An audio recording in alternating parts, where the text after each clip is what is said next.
Christmas songs, but it was originally composed as a Thanksgiving tune written by Unitarian Church organist James Lord Pierpont in the 1850s in Savannah, Georgia.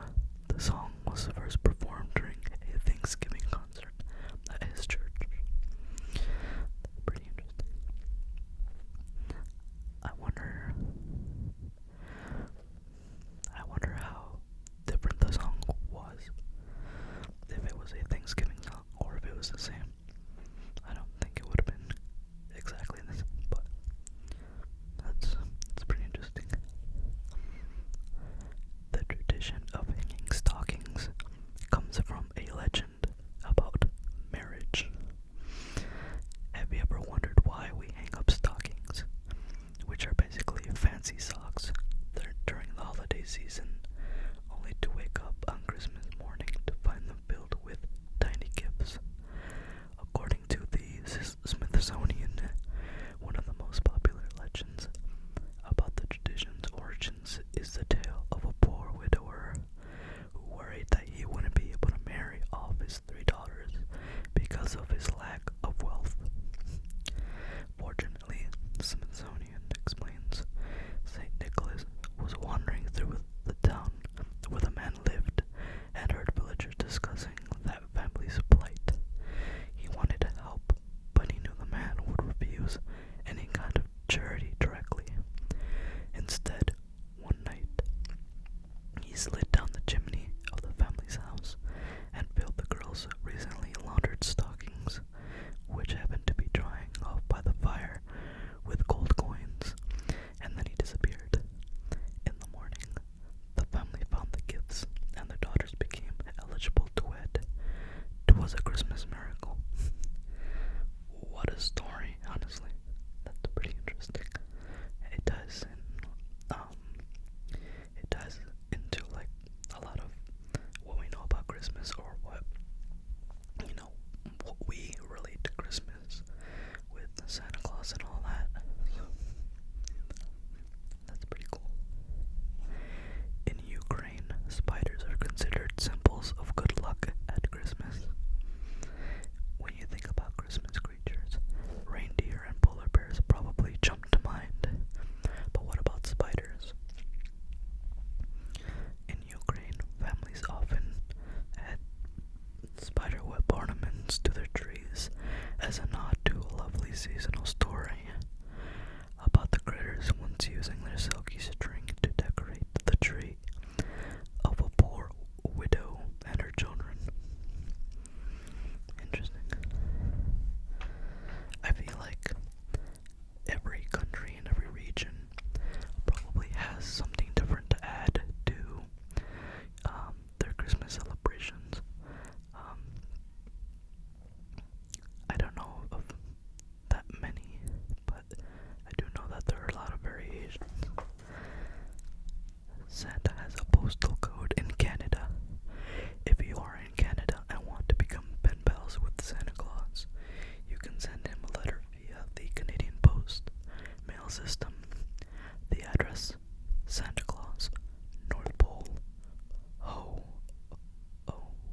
such a tree made, then by all means go ahead, but that's a little over the top.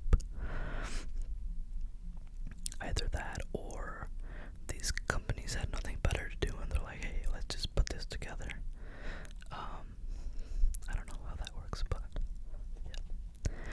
The Christmas tree pickle is a tradition to keep eager kids calm on Christmas morning. Okay. According to Today, the Christmas pickle is more than just a common ornament. It's a tradition.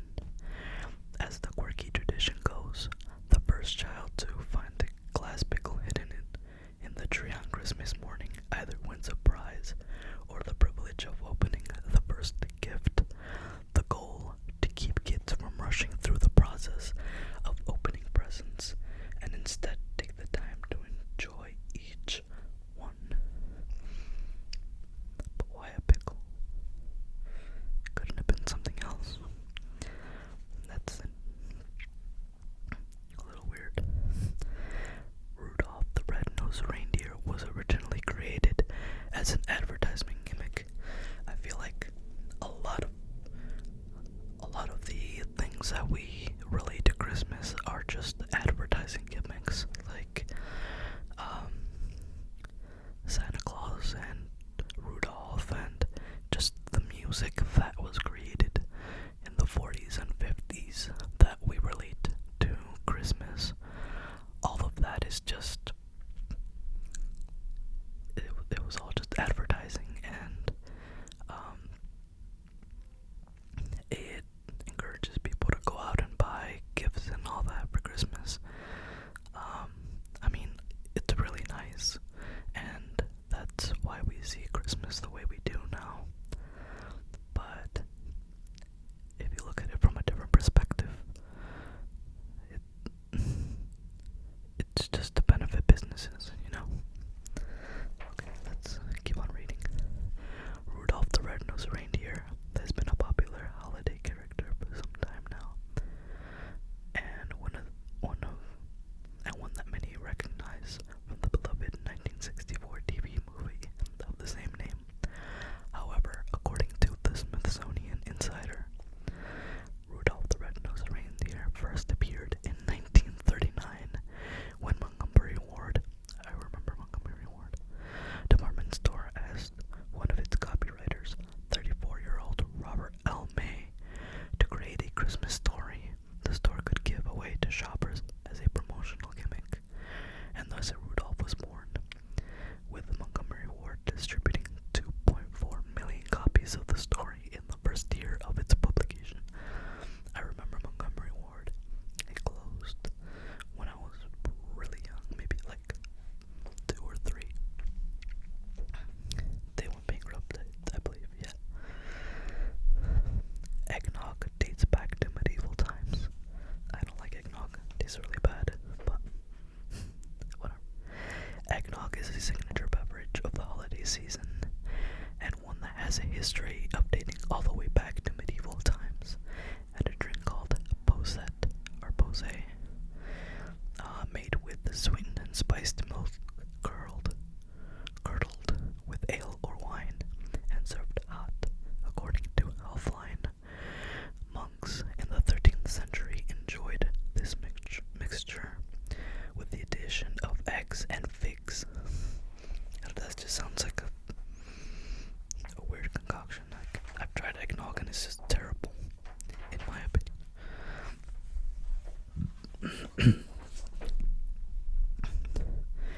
Tinsel was once made of real silver. Oh, sounds expensive. Throwing some tinsel on your Christmas tree is a quick and inexpensive way to jazz up your holiday decor, and has been for years. However, it used to be a much pricier adornment, according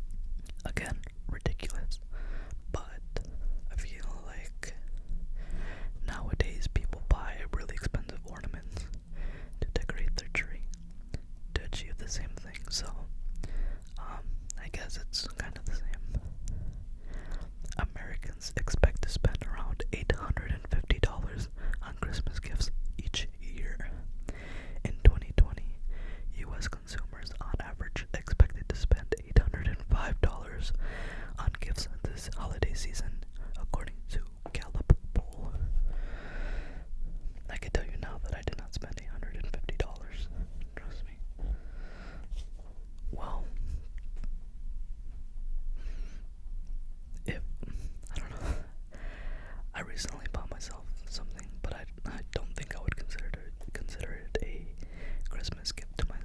So, still, I did not spend $850. And the next one ties into this one, but they actually end up spending nearly $1,500 on presents. Who the hell is spending all that money? That is ridiculous. I mean, I consider myself part of the lower middle class, so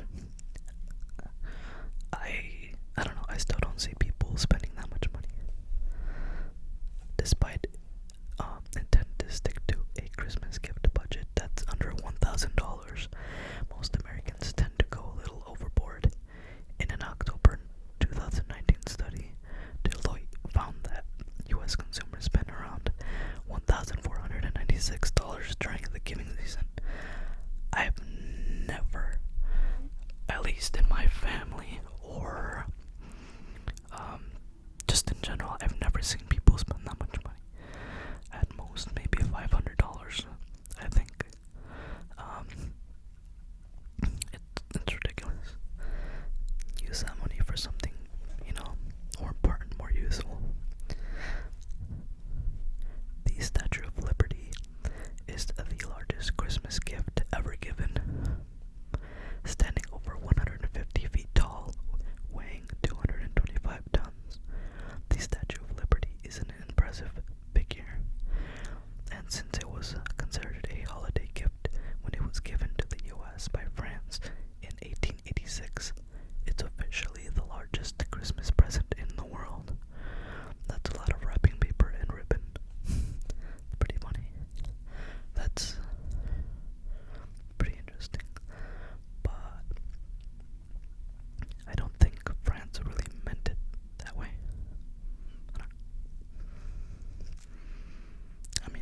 I guess it's true. Thomas Edison and his business partner invented Christmas lights. Thomas Edison had gone down in history as one of America's greatest inventors. We can thank him for the light bulb, phonograph, and even a movie camera. But did you know that he is also partly responsible, along with his friend Edward H. Johnson, for inventing Christmas lights? According to the Library of Congress, Edison created the first strand of electric lights in 1880, which he hung outside his laboratory in Menlo Park, New Jersey, during Christmas time that year. However, it was Johnson, his partner at Edison Illumination Company, who in 1882 became the first to wrap a strand of hand-wired red, white, blue, and blue bulbs around a Christmas tree. And the rest, as they say, is history. Christmas lights, honestly, are, for me, very important. They really help to give off that Christmassy vibe, so to say. So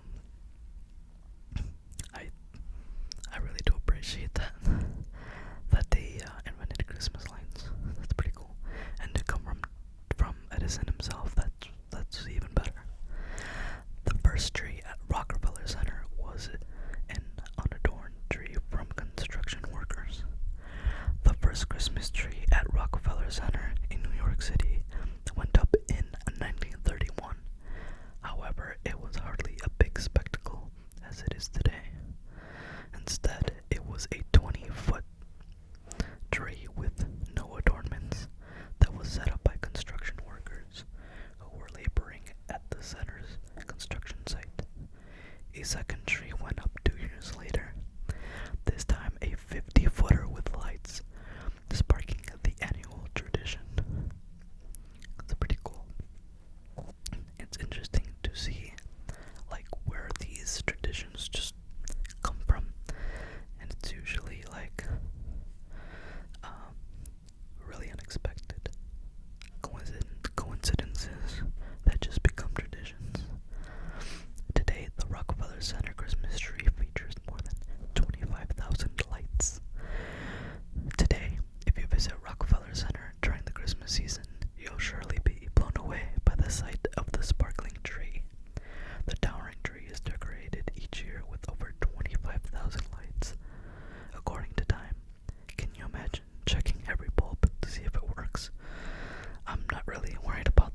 guess there isn't really a way of knowing exactly who sent the first Christmas card, but this might just be like the first commercial one, or like, I don't know, something like that.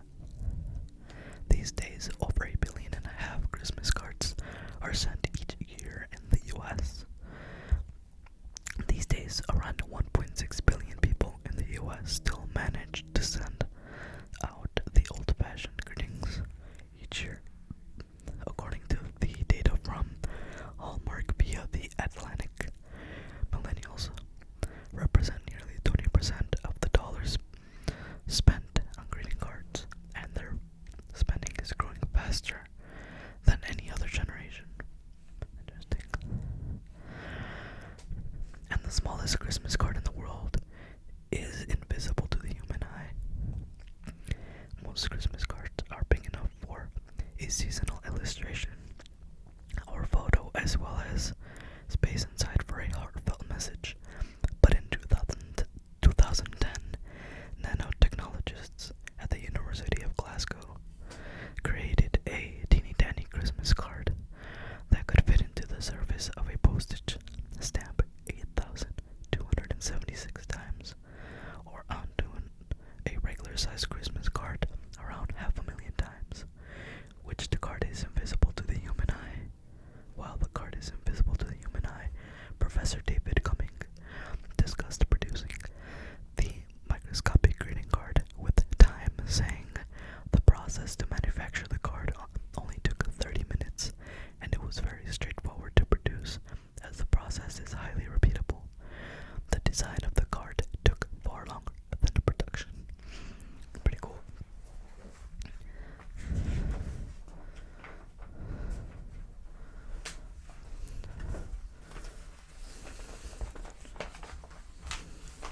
Christmas Day boasts the lowest number of relationship breakups. The holidays aren't always easy on romantic relationships, but if you and your significant other take it easy on Christmas,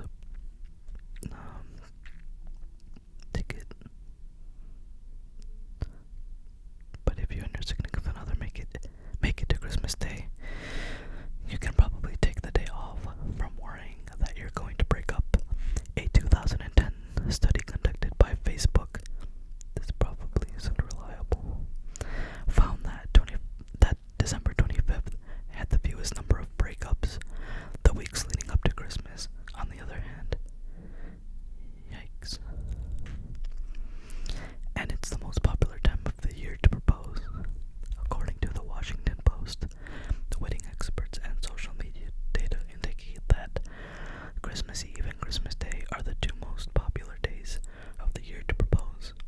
In addition, the wedding app Bridebook also estimated that around 100,000 proposals were likely to take place during Christmas season in 2018, as Harper's Bazaar reported.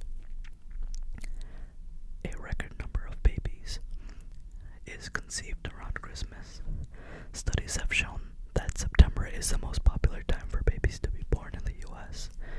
Check the calendar, and that means that those little ones were conceived around the holiday season, when couples are feeling rather cozy. That's kind of funny. But the Christmas vibe is like, I don't know. Can't relate. The largest gingerbread house ever made was as big as a real house. If you think that putting together a regular-sized gingerbread house is tricky, try making one that's big enough to walk into. In November 2013, a group of Traditions Club in Bryan, Texas, constructed a gingerbread house that was 160 feet long, 42 feet wide, and 10.1 feet tall. Made with a wood base, it reportedly took 1,800 pounds of butter, 7,200 eggs, 3,000 pounds of sugar, and 7,200 pounds of flour, and over 22,000 pieces of candy to cover the record-breaking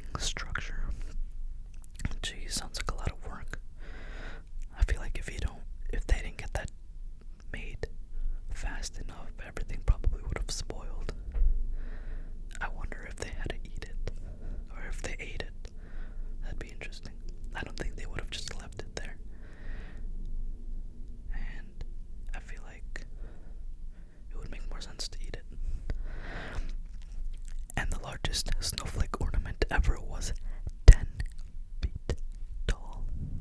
According to the Guinness World Records, the largest Christmas snowflake ornament was created by Universal Studios Japan in October 2019. It stood an incredible 10 feet and 5 inches tall, truly a tree topper to top all tree toppers. Try saying that 10 times. The tree it was placed upon also earned a Guinness title for the most lights on an artificial Christmas tree, a whopping 591,840. Wow. Again, I can imagine the electric bill on that.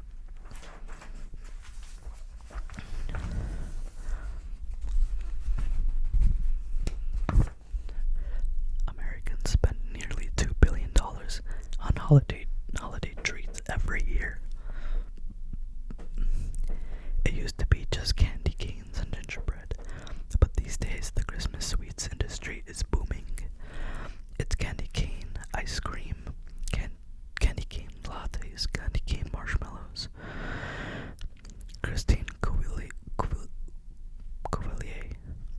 president of the food development firm Culinary Concierge, explained to USA Today in 2017, and boy, do we buy into it. Americans spend an estimated $1.93 billion on holiday treats, according to the National Confectioners Association. I'd believe that. There are nearly 750 different versions of Silent Night. I feel like there's several versions of every song. Silent Night has long been a staple of the holiday season, when the hauntingly beautiful carol can be heard almost everywhere you go. So it makes sense that it is, in fact, the most recorded song in history, according to Time. As of 2014, there had been over 733 different versions of Silent Night copyrighted since 1978, and more continue to pop up every year. But why change it? I don't get it. Home Alone is the highest grossing Christmas movie of all time. I believe that one. When Macaulay Culkin starred as a young boy accidentally abandoned by his family during the holidays in the 1990s, Home Alone, the child actor became an instant star, and the film an instant Christmas classic. According to Forbes, Home Alone remains the highest grossing Christmas movie of all time in the U.S., earning $285.76 million at the domestic box office. It followed by 2000's How the Grinch Stole Christmas at $260.04 million, 2018's Dr. Seuss' The Grinch, which received $189.67 million, and 2004's The Polar Express, $183.37 million. Also, I'm sorry about the background noise. The heater just kicked in, and it's louder than I expected. Decorating Disney World involves 8.5 million lights. While many people head to Disney World in the summer, others like to visit the most magical place on earth during the most magical time of year. And to prepare for the festivities, Disney embarks on a remarkable setup. According to Trip Savvy, preparing for the holidays Disney style involves unloading 150 semi-trailer truckloads of decorations, stringing 15 miles of garland and 8.5 million lights, hanging 1,314 wreaths, and trimming some 1,300 trees with 300,000 yards of ribbon and bows across Disney World's 4 theme parks, 2 water parks, and over 2 dozen Disney World resort hotels. That's a lot of money. No wonder their prices are really high. They just like to go all out with a lot of things, and it's just like, why would I want to pay like $1,000 a ticket to see all this stuff? Like, yeah, it looks nice, but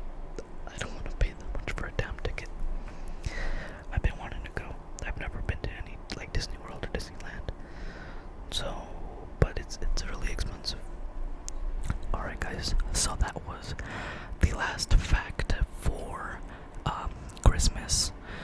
So now I'm going to be moving on to Hanukkah. So, like I said before, I encourage you guys to try to stick with me here and listen to these facts, even if you don't celebrate Hanukkah or Kwanzaa. So, thank you for those of you who are still watching. Alright. The first fact for Hanukkah is... Actually, before I start, these facts are set up a little bit differently. These and the Kwanzaa ones. The Kwanzaa ones are more like questions and answers, but still, they're still facts. Okay, number one, don't worry about spelling Hanukkah wrong. The Hebrew word Hanukkah means dedication, and the holiday is colloquially called the Festival of Lights. But you've probably seen the word spelled a variety of ways, from Hanukkah to Hanukkah. You'd have to see how it's written. To Chanukah, because the word is transliterated from Hebrew. There's no exact English equivalent for the sounds made by the Hebrew characters, so technically you could spell it a variety of ways and you wouldn't necessarily be wrong, but most people would probably be confused. That's interesting.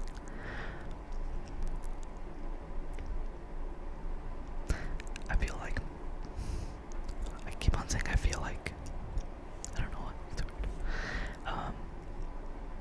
Yeah, I feel like I keep on saying it. That happens a lot with different languages, like trying to translate them into English. It just doesn't translate right, so it could be written a lot of different ways. I've seen that happen with like a lot of Middle Eastern countries. Hanukkah celebrates a military victory and miracle. During the 8 nights of Hanukkah, Jews light a candle to pay tribute to a miracle that occurred back in 165 BCE. The Maccabees, an army of Jewish rebels, conquered the Syrian Greeks, who had outlawed Jewish practices, and defiled the Holy Temple in Jerusalem by putting an altar of Zeus in it and sacrificing pigs. The Maccabees then rededicated and reclaimed the temple, and although they only had enough oil to light a lamp for one day, the oil miraculously lasted for 8 days.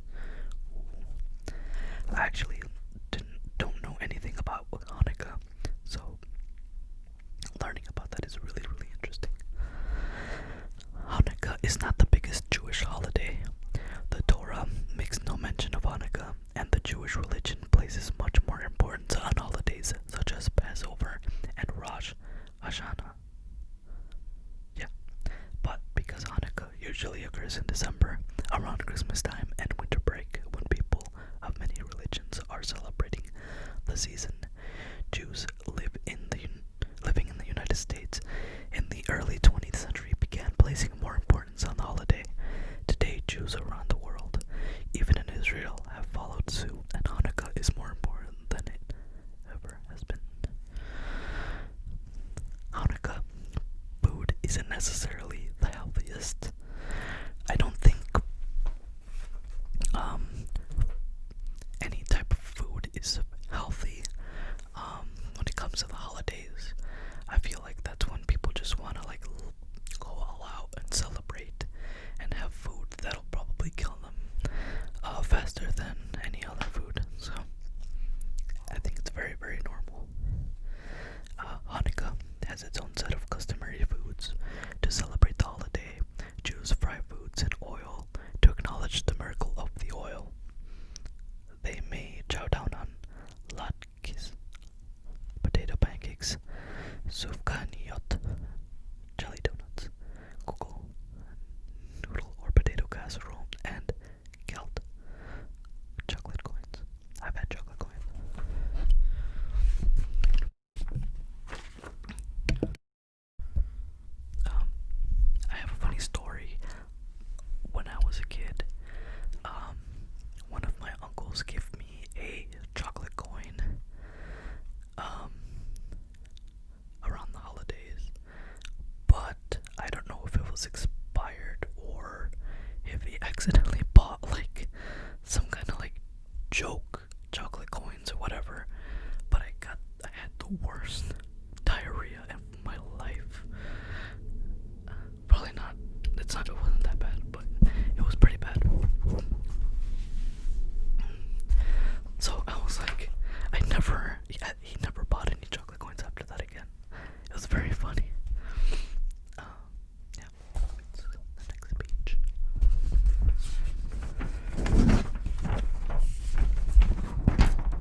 sides of a dreidel has a Hebrew character, Nun, Gimel, A, or Shin.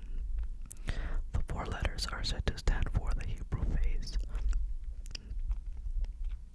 Nes Gadol Hayan Sham, meaning a great miracle happened here, which refers to the miraculous, long-lasting oil.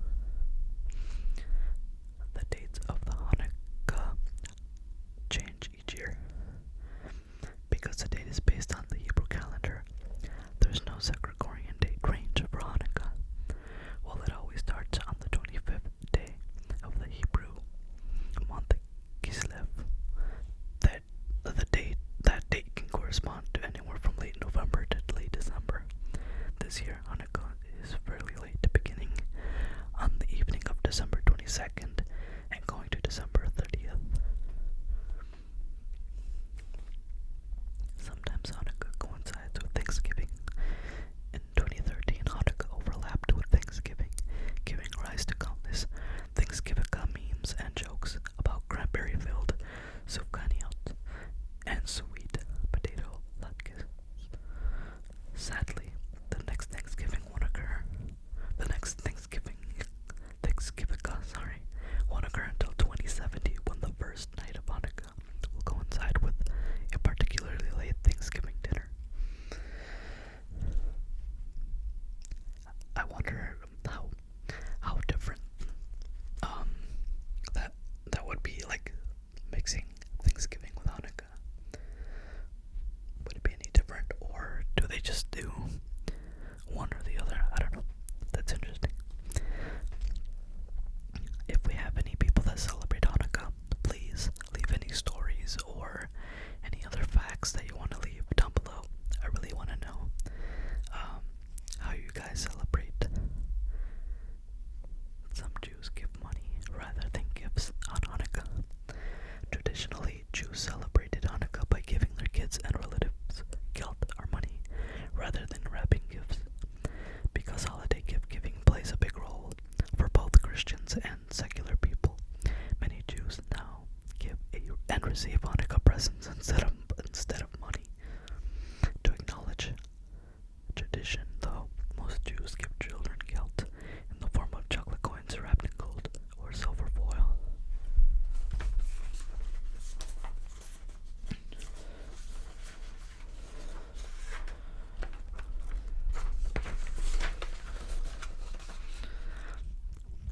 You'll need to light 44 candles on Hanukkah. Hanukkah menorahs, which some Jews prefer to call Chanukia, to differentiate it from the true menorah at the temple, have 9 branches, 8 of which,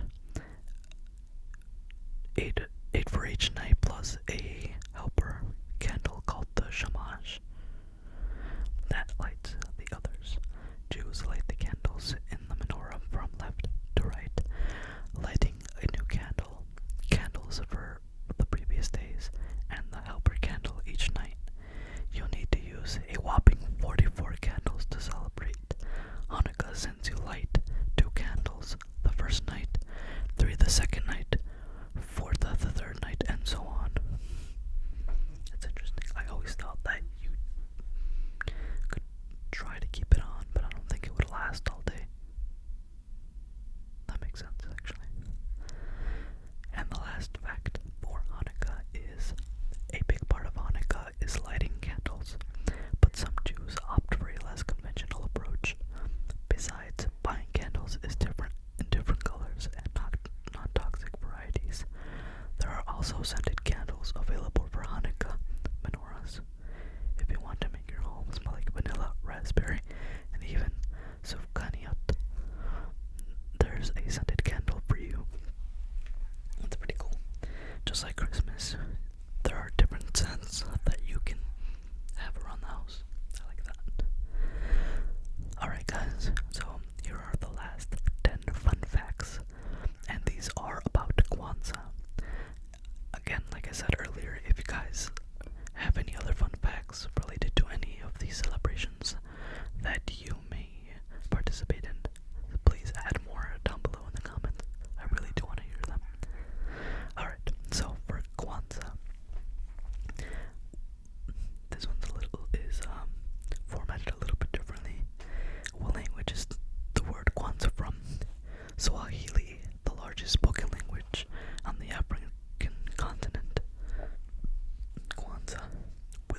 to say country of origin, but if it's not where they started the holiday, so it's not the country of origin. But you know what I mean. Wasn't the founder a separatist, felon, and anti-white? Maulana Karanga, born Ronald McKinley Everett, founded Kwanzaa and co-founded U.S. Us Black People, a black nationalist and social change organization. Karanga did have a Finley conviction. He is a nationalist but not a separatist, and there is no information about his being anti-white, just pro-black. Okay. Sounds a little controversial. Isn't Kwanzaa the Black Christmas? Kwanzaa starts on December 26th, the day after Christmas, but most African Americans celebrate Christmas on December 25th, like most Americans. If you celebrate Kwanzaa, can you celebrate Christmas? It's not an either or. Some folks celebrate both. Some choose one or the other. Some choose neither, which is pretty much up to preference. Can non-African Americans celebrate? According to the founder, other people can and do celebrate it, and just like other people participate in Cinco de Mayo, besides Mexicans, Chinese New Year, besides Chinese. That's nice, I think. That's inclusive. Aren't the values of Kwanzaa exclusive to African Americans? Quite the contrary. The 7 principles of Kwanzaa: unity, self-determination, collective work and responsibility, cooperative economics, purpose, creativity, and faith apply universally. I like that.